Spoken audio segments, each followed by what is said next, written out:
Բարև ձեզ, եթերում հրապարակային շաբաթն է։ Շաբաթը լարված էր ավելի քան մեր բոլոր նախորդ շաբաթները։ Այս շաբաթվա ընթացքում իշխանությունը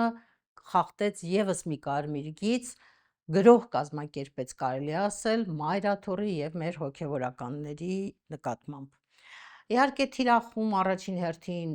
Շիրակի թեմի առաջնորդ Միքայել arczepiskopos Աջապահյանն էր, սակայն քանի որ այդ պահին քահանաների ժողով էր ընթանում մայրաթոռու մեջ միացնում, պարզվեց, որ Աջապահյանը բացակայում է թեմի իր նստավայրից եւ այնտեղ խուզարկություն իրականացնելուց հետո ԱԱԾ հատուկ ջոկատայինները դիմակավորված բավականին տենց պատկերավոր ծանրակշիռ մի ջոկատով արշավեցին դեպի Էջմիածին։ Սակայն պարզվեց, որ այդքան հեշտ չէ հոգևորականին ձերբակալելը։ Ձերբակալման որոշումը կար, բայց ձերբակալությունը տեղի չունեցավ, որովհետև անմիջապես եկեղեցու շուրջը հավաքվեց հավատացյալների մի մեծ խումբ, իրենք հոգևորականները իրենց պահեցին իսկական մարտիկների նման եւ փորձեցին ամեն կերպ պաշտպանել Միքայել Աջապահյանին։ Իհարկե arczepiskopos-ը հակված էր գնալու նրանց ուղեկցությամբ քննչական մարմին, սակայն ժողովրդի ճնշման ներքո ազգային անվտանգության ծառայության ուժերը եւ ոստիկանությունը մի պահ նահանջեցին։ Դրանից հետո արդեն Միքայել Աջապահյանը որոշեց, որ կամովին պետք է ներկայանա Երևան քննչական մարմիններին։ Այս բոլոր հուզախռով իրադարձություններին մասնակից է եղել նաև մեր իմ զրուցակիցը քաղաքագետ Խաչիկ Գալստյանը, ով մի խումբ մարդկանց հետ միասին շտապել է Էջմիածին, որպեսզի տեսնի ինչ է կատարվում եւ առհասարակ մեր եկեղեցու պաշտպանություն կանգնի։ Մենք տեսանք, որ երևի Սարդարապատից հետո առաջին անգամ Հայաստանում մայրաթոռի եկեղեցու զանգերը ոչ արարողակարգային իմաստով հնչեցվեցին որպես կոչնակ, որպես ազդ, որպես կոչ ուղղված հավատացյալ ժողովրդին, որ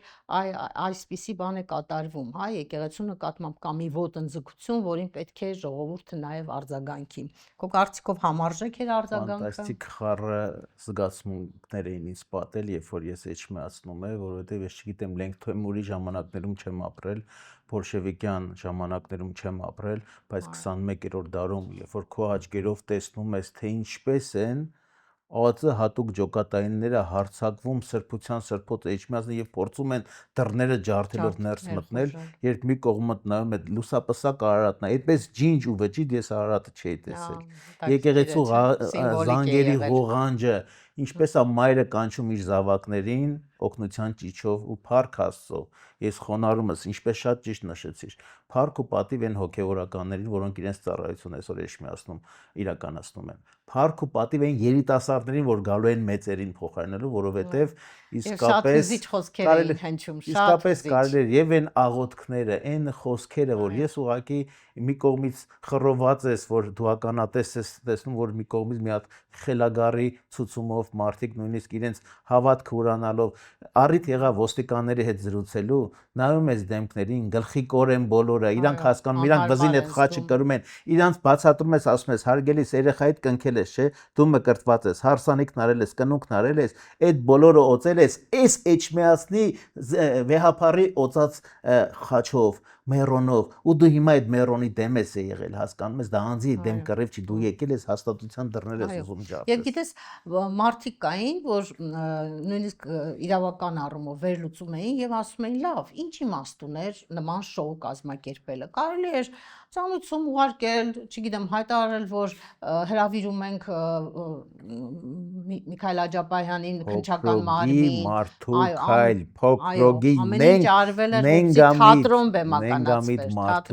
մարդ, ով որ բացառիկ հնարավորություն ունի, տված է իշխանություն, ոչ բարով իշխանություն, եւ այդ իշխանությունը ինքը վերազանցելով տալիս է անօրինական հրամաններ ու հազարավոր մարդկանց իր կողքին դարձնում է հանցակից ու ինքը անթակուց հաճույք ազգում տեսնում է որ ինչպես է եկեղեցու պատերի ներսում հայորդիները բաժանվել շրջանվել են երկու ճամբարների, սևերը սևերի դեմ էին ելել, նույնիսկ այդպիսի թևավոր խոսքեր կային, հոգևորականներ իրենց սքմներով, ԱԱԾ-ականներ իրենց մասկաներով, նորից եմ ասում, ամեն ինչ կարելի է թեթև նայել, եթե այսքան ողբերգական չլիներ իսկապես։ Եվ դե 7 տարի շարունակ մարդկանց պառակտում է, սերմանում է թշնամանք, ատելություն եւ չի հագենում, չի կանգնում ոչ մի պահ, շարունակում է հիմա նույնիսկ տանում է դեպի քաղաքացիական պատերազմի, բախումների եւ այլն։ Գիտես, բայց հետաքրքիրն այն էր, որ այս օրերի ընթացքում մարդիկ նույնիսկ չխորացան, թե ի վերջո ինչ հիմքերով, ինչպես պատահեց, որ Բագրատ Սրբազանին եւ 14 հոգու կալանքի որոշումներ տվեցին, ինչն է պատճառը, որ Միքայել Աջապահյանին են փորձում քրեական վարույթի մեջ ներգրավել, երբ որ ծանոթանում ես հիմքերին, տեսնում ես, որ 2024 թվականին Միքայել Աջապահյանը ինչ որ միտեղ հարցազրույց է տվել, չգիտեմ, ինչ որ մի նախադասություն է ասել, որը դուրը չի եկել։ Որից մենք վառ երևակայության դեպքում կարելի է կապել այդ հանցակազմին, ինչով իրեն մեղադրում են, չէ՞։ Այո, կամ Բագրատ Սրբազանին մեղսագրվող այդ հանցանքը տեղի ունեցել 2024 թվականին, ինչ որ պլաններ, ինչ որ խոսակցություններ են ձայնագրել, պատառիկներ, որ 1.5 տարի անց ինչ որ բան են բացահայտել, չէ՞, տեսնում եք։ պատառիկներ մոնտաժել են, վերել են, կպցրել են, ձայնագրություններ են սարքել, հա, տպավորություն են թողնում, որ գիտեք, դարի հանցագործություններ, հոկտեմբերի 27 են կանխել։ Ցավոք սրտի մենք ապրում ենք պոստմոդեռնիզմի դարաշրջանում, երբ որ հետ ճշմարտության իրողությունների մեջ կարևորը ով առաջին ասեց եւ ինչքան բարձր գոռաց։ Ցավոք սրտի ունեն պետական ռեսուրսներ, իրենք այս տարիների ընթացքում գոնե մի քանի հազար մի պուլտից կառավարվող ֆեյսբուքյան ակտիվիստներ, իրենց քաղաքական թիմի անդամներ եւ այլն եւ ֆեյքեր, որոնք ուղղակի մեկ հրահանգով ինֆորմացիոն դաշտը լցնում են այդ աղբով ու շատ քաղաքացիներ իմ ու քո ծանոթներ նույնպես, բայց չէ, մի կողմից իրանք հասկանում են, որ սա իսկապես հերթական մի հատ անդունդ է գլորում ազգին ու ինչպես նշեցիր կարմիր գիծ է խախտում, բայց ուզում են ասեն սակայն, այ հենց սականն ասում են, հիմա արդեն որ իրանց բեռնին գալիս ենք, իրանք ստափում են, որ չկա էլ սակայն արդարացնող որևիցե խոսքեր սրանց առաստելին արդեն անհնար է գտնել, չկա այդպիսի բան։ Այո, եւ գիտես պետք չի նաեւ պետք է մարդիկ հասկանան, որ պետք չի խաբվել այդ աղմուկին, հա, այդ լայքերին, այդ աղմուկին, որովհետեւ նախ դրանք շատ նվազել են, այդ պետք է հասկանալ։ Երկրորդը խիստ ավելացել են քննադատողների, հայհոյողների, զայրացողների քանակը, մեծ բանակ է հիմա գոյացել, որոնք հիմա օրինակ նա ես անցած օրը նայում էի ամենից ակտիվ, ագրեսիվ ստատուսներ գրողներից մեկը մեր ազգային ժողովի նախկին փոխնախագահ Կարապետ Ռուբինյանի որդին է, Ռուբեն Ռուբինյանը,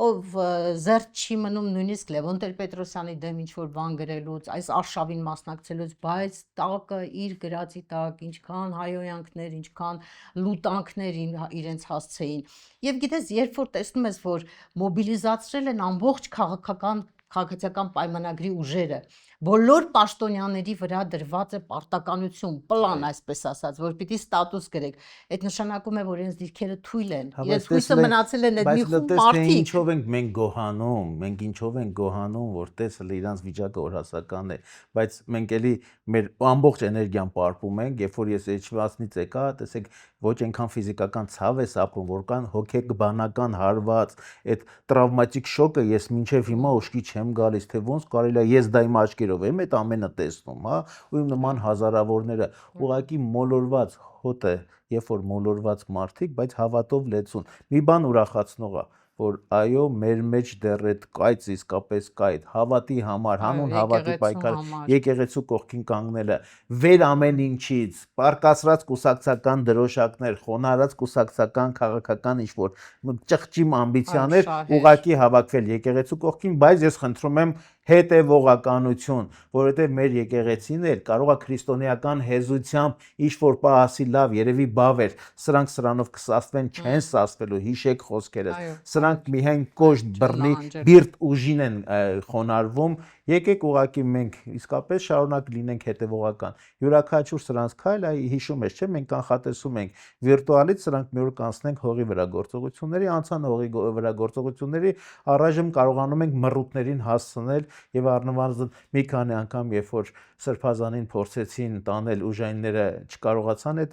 իրականացնել, քանի որ ամեն դեպքում այն բարոյականության մի փոքր կայծ երևի մեջները կա, շատ ենք ասում օրինակ, ինչու իրենք այդպես ավելի ագրեսիվ չեն, որովհետեւ երևի ինչ-որ զսպող բան կա։ Հետո իրանք էլ են հասկանում, ախր չէ որ իսկապես հակաօրինական հրաման են իրականացնում, հանցագործի հետևից չեն եկել, օրենքը խախտողի հետևից չեն եղել։ Մի հատ Բոնապարտիկ վաղ իրա վախերով ամբողջ ազգին ուղակի հոգեխանգարմունքի հասարած մի հատ շիզոֆրենիկի հրաման են կատարում։ Իրողություն է, երբ որ Հայաստանում սկսել են խոսքի համար մարդկանց հետապնդել։ Դա ես չգիտեմ, չեմ հիշում ես նման դեպքեր, որ խոսքի հարցազրույցի համար մարդուն ասեմ քեզ որոշակի ազդեցություն ունի այս օրերին,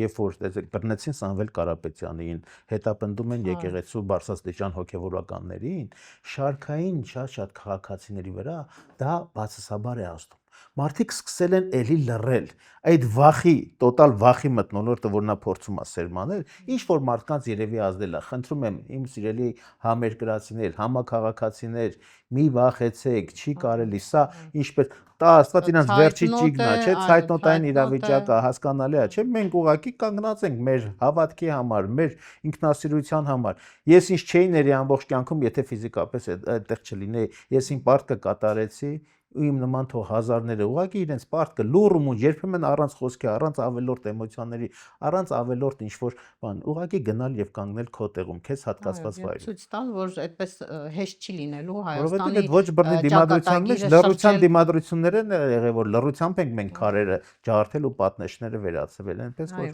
ես կարծում եմ լավ է լինել։ Գիտես, մենք նաև պիտի արձանագրենք, որ ինչ որտեղ այդ հեղաշրջման հետ կապված այդ հեղաշրջման պլանի իբր բացահայտումը մի փոքր խավի վրա ինչ որ ազդեցություն է թողել եւ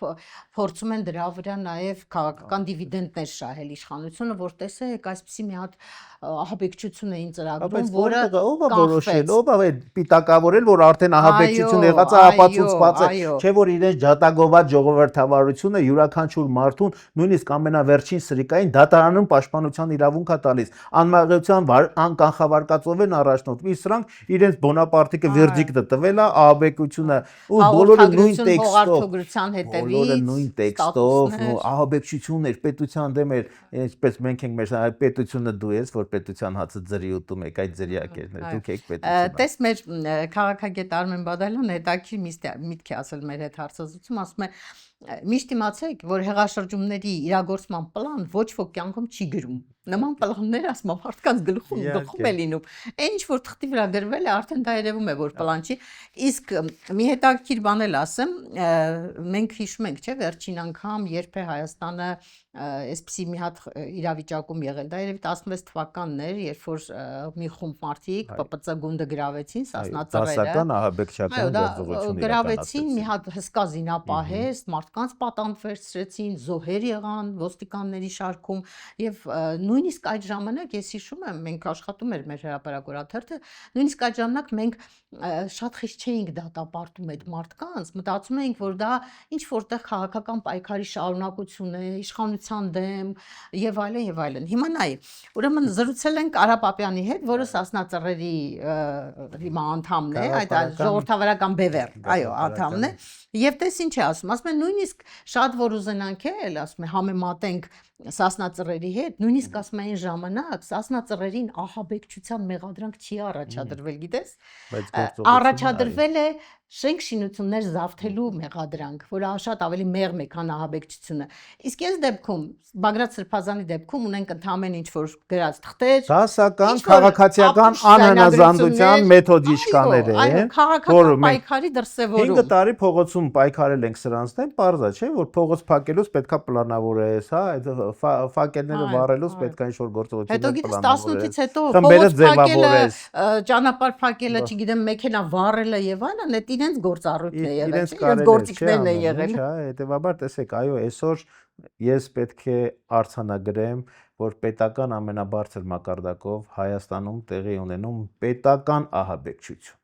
որովհետև պետական ահաբեկչությունը, երբ որ դու ահաբեկում ես քո քաղաքացիներին, հասարակական տարբեր կառույցներին, ահաբեկում ես ուժայիններին, վախի, տոտալ վախի մթնոլորտ ես սերմանում, ահաբեկչության նպատակը ո՞րն է, հասարակության մեջ առաջացնել քաոս, առաջացնել վախի, ստրեսի, ցավային, շոկային, տրավմատիկ իրավիճակներ։ նայում ես Նիկոլի գործողությունները, դասական, համընկնում է դրան։ պետական մակարդակի ահաբեկչի հետ գործ ունենք։ Ես մի քիչ նաև մի քիչ այլ կերպել եմ որակում, ասում եմ հիբրիդային պատերազմ է, սա մեր ժողովրդի դեմ։ Այո, Իրենք ուղղակի դες ներսից պարբերաբար ստատուսներ են գրում, նույնիսկ Լևոն Տեր-Պետրոսյանին չեն խնայում, այսինքն իրենց քաղաքական նախկին գործընկերոջը նույնիսկ չեն խնայում, հա, ոչ Աստծուց են վախենում, ոչ օրենքից են վախենում, այդպես բոլոր բաները խախտել են եւ ապրում են sense բան վիճակում։ Պատժի եւ հատուցման ժամը մոտեցել է, որովհետեւ մարդը երբ որ սկսում է այդպիսի բաներից արդեն անդին գործունեություն իրականացնել, Լևոն Տեր-Պետրոսյանը ես քաղաքական հայացքները կարող եմ չկիսել, բայց որպես մարդ, որպես ինստիտուտի ներկայացուցիչ, որպես Հայաստանի 3-րդ հանրապետության առաջին նախագահ, որպես մտավորական, ես էլ եմ մտավորական խավի ներկայացուցիչ, ես էլ եմ գիտության մարդ, ու եթե որից է մեկը այդպիսի մարդուն ասում է գիտնական ոչի, պատկերացնում ես, թե մենք վերջին ոչիլն է։ ու այն պետության առաջին տիկնոջ հավակնություններ ունեցողի բերանից շուրթերից կրթությունը նորաձև շարժման նախաձեռնողից է, թե ասում է եկ վարդապետ։ Մի մարդ, որը չգիտի մեղանչել բառի իմաստը, բայց գիտնական ակադեմիկոսին կոչում է ոչիլ։ Ու տարիներով թերթ է խմբագրել, հա, մեդիա տեքստեր է հրամցրել հասարակությանը, այդպես են անում։ Այսպես են բոլորից գժվացնում, ուղղակի ասեղվեն սատանիստներ կան, չէ, որ վերցնում են տիկնիկ, հիմա հայ ազգի տիկնիկը, հայ ազգի կերպարը վերցրած, մեր հոգեբանական պորտրետը վերցրած, իրենք ասեղներով ամեն օր այսպես մեզ sense հոգեխառնում։ Եվ գիտես, ես կարծում եմ, որ հիմա արդեն հույս փայփայել, որ իրենց հնարավոր է դարձի բերել, ուղղել կամ ստիպել, որ իրենք նաև օրենքի շրջանակներում իրենց իրավասությունների շրջանակներում գործեն, անիմաստ է, արդեն անցել է այդ փուլը, հա, այդ պետք է 18-19 թվերին փորձեինք։ Բայց ես զարմանում եմ նույն Վահագն Խաչատուրյանի վրա, Մհեր Գրիգորյանի, Կենտրոնական բանկի նախագահ Մարտին Գալստյանը, որը Բաբկեն Արարքցյանի փեսան է եւ Լևոն Տեր-Պետրոսյանի թիմի հետ շատ սերտ հարաբերություններ ունի։ Լավ, այդ մարդիկ ինչ են մտածում, ինչպես են վերաբերվում այս ամեն ինչին, ինչպես են դառնում մի իշխանության մաս, որը պատերազմ է հայտարարել իր անցյալին, իր հայկականությանը, իր էությանը, իր արժանապատվությանը, իր ազգային արժեքներին, իր գիտությանը, լավ ոնց կարելի է, այդ մարդիկ ինչ են մտածում այսօր։ Ֆրանց Կաֆկան իր հայտնի ժանտախտ աշխատության մեջ հենց այդ թելն է տանում, որ մարդու իրական դեմքը, պատկերը, դիմակը բացահայտվում է ոչ ստանդարտ իրավիճակներում։ Ստանդարտ խաղաղ իրավիճակներում իրենք պարկեշտ են, իրանք օրինավոր են, իրենք մտավորական են, Լևոն Տեր-Պետրոսյանին դիֆերանտներ ձոնող են եւ այլն, գալիս է խնդրեմ մի հատ քրիտիկական իրավիճակ ու պատրվում է իրանց դիմակները, որ իրենք պաշտոնամոլ, ընչակարդ, որկրամոր, բրջախո եւ ստրկամիտ ուղակի, ինչպես ասում է Բագրատ Սրբազանը, խխունջավոր կենթանիներ են։ Ասենք ինքը Վահագն Խաչատուրյանը 92-ից 96 թվականներին եղել է Երևանի քաղաքապետ, 96-ից 98 թվականներին եղել է Լևոն Տեր-Պետրոսյանի խորհրդականը, հետո եղել է ՀԱԿ-ի անդամ եւ ՀԱԿ-ի ձևավորած Արմատ այդ կենտրոնի հիմնադիրն է եղել, մինչեւ 2013-15 թվականները Լևոն Տեր-Պետրոսյանի կողքը քայլում էր, գնում էր ցեղասպանության հուշահամալիր, լավ այսօր դու ոնց ես լռում։ Դիակի հետ սելֆի անելու հնարավորությունը նրան փաստորեն թույլ է տալիս, որ նույնիսկ ուրանա, իսկ քանի որ նրանք քաղաքական ընկերներին Հուդայի նման դրսևորում են իրենց առաջնորդով եւ հուդայիկներ իրականում շատ կան, չէ՞, հուդայի ֆենոմենը մի անձով չի պայմանավորված, դա ամենօրյա ուրացման երևույթները, որոնք մենք ականատես ենք լինում իրանց շարքերում, իրենց թիմակիցների մոտ, գուցե մեր հարազատների մեջ էլ կան մարդիկ, որոնք այդ ուրացման ճանապարհը բռնել են, բայց երևի թե Աստված փորձությունը ուժեղներին է տալիս։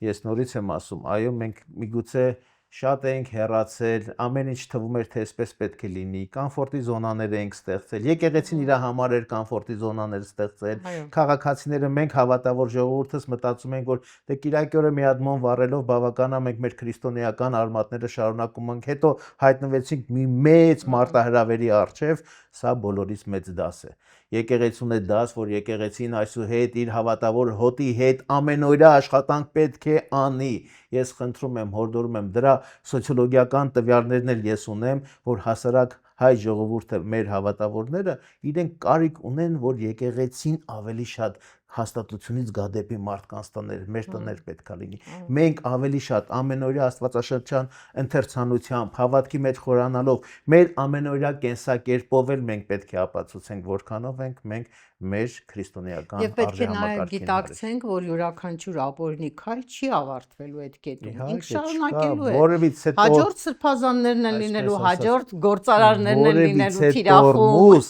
այս մարդը կամ այդ մարդկանց ոհմակը չունի գազազած շան նման ընկել են հայ ժողովրդի Եթե Միքայել հետևից։ Աջապահյանին էլ վերցրեցին, մարսեցին այդ քայլը, ուրեմն գնալու են հաջորդի Հայտնի է հետևից։ ֆաշիստական կարգախոսը մեր եթերում մի անգամ ասել եմ, չէ՞։ Այո։ Երբ որ եկան նրա հետևից ոչ ոք դուրս չեկավ, երբ որ գան իմ ու քո հետևից Այլևս մարդ չկար, որ ասում են մեր համար։ Հիմա Նիկոլ Փաշինյանն ու իր վարչախումբը Հայաստանը սարքում են ֆիզիկական ու բարոյական անապատ։ Անապատացնում են մեզ, մեր տեսակը, մեր բարոյական նկարագիրը, բայց անապատի մեջ էլ հանկարծ անձրևը գալիս է, ծիլը եթե կա, այդ ծլից սկսում է նոր սաղմոտ։ Ու գիտես, ես կարծում եմ, որ այս երկու երկակի դեր կարող է խաղալ այս իր քաղաքականությունը, կարող է վախեցնել եւ կարող է նաեւ կատաղեցնել մարդկանց, գազազեցնել։ Որոշներին վախեցնում Դեռ է, պարզ չի թե որ ճանապարհն է։ բայց հոգով ամուրները էլ ավելի են ամրանում, ուղղակի քաղաքակիրթ հանգուցալուծման հնարավորությունները օր-օրի ավելի են մաշվում, ավելի են պակասում։ Այս է խնդիրը եւ այդ խնդիրը պետքա երկուստեք գիտակցվի, որ երբ որ բռնում ես ինքնակործանման ճանապարհը, այստեղ սահմանադրական, քաղաքական, քաղաքակիրթ երկխոսության հնարավորությունները գրեթե սպառվում են։ Մենք համարյա սպառման եզրին ենք։ Դե հուսանք որ չէ, չի լինելու, մեր ժողովուրդը իր մեջ ունի կենսունակ է, ունի մեծ ներուժ եւ կարող է ոտքի կանգնել ու կանգնեցնել այս ընթացքը։ Եկեղեցիս ունի անելիք, շարունակում եմ լինել եկեղեցուց կողքին, շարունակում ենք լինել եկեղեցու կողքին։ Եվ մեր հասարակությունն էլ ունի անելիք։ Ես տեսա դա եւ Զվարթնոցում վեհապարի աչքերի փայլը, կայծը, երբ որ հազարավոր մարդիկ եկել էին իրեն ողջունելու։ Տեսա էջմիացնում մեր հոգեորական դասը, եթե նրանք հզոր էին, ամուր էին, հազարապատիկ հզորացան, երբ որ հազարավոր հայորդիներ իրենց կողքը կայնեցին։ Այդպես պետք է միակամ, միաբան գնանք առաջ, իրականում ներսից է խնդիրը մեր, ներսից է հոտած կառավարման համակարգը, ներսում պետք է մեր խնդիրներն Եվ լուծենք։ հոգևորականն էլ մեր Հայաստանի Հանրապետություն քաղաքացի է եւ Իրավունք իրավունք ունի կարծիք հայտնելու, քաղաքական process-ների մասնակցելու, այդ հիմարությունները, որ ասում են եկեղեցին չպիտի խառնվի, եկեղեցին թող չխառնվի, հոգևորականները իրավունք ունեն քաղաքական կյանքով ապրելու, վերջ։ Որովհետեւ նորից եմ ասում, երբ որ պետությունը ռելսերից ընկել է, քաղաքական պետությունը ներսից զավթած է, 1700-ամյա ամենակայացած կառույցն է, չէ՞, ինքը ոնց կարա ուղագի չտեսնելու տա Ջայլանի նման գլուխը թեքվի, ասի ես քաղաքականությամբ չեմ զբաղվում։ Պետությունը կործանման մասին այնքան չի, ինչքան իր ազգի ինքնության մեջ է ցեցը գցած եւ մեր ներքին պարակտման վտանգավոր վիրուս է մեզ դրված։ Իսկ վիրուսակիրների հետ երբեմն դու չես կարող, ինչքան շփվում ես, այնքան այդ վարակը սկսում է քեզ հետ տարածվել, չէ՞։ Դրա համար կան բժշկական մասնագիտության մարդիկ կան, վիրաբույժներ կան, չէ՞, պրակտոլոգներ կան, տարբեր մասնագետներ կան, նրանք պետքա նաև քաղաքական վիրաբույժության մեխանիզմները մշակեն, որ այդ վիրուսից պաշտպանման ձևերը մտածենք անկեղծ։ Համաձայն եմ։ Եղավ, շնորհակալ եմ այսօր այսքանը, կհանդիպենք։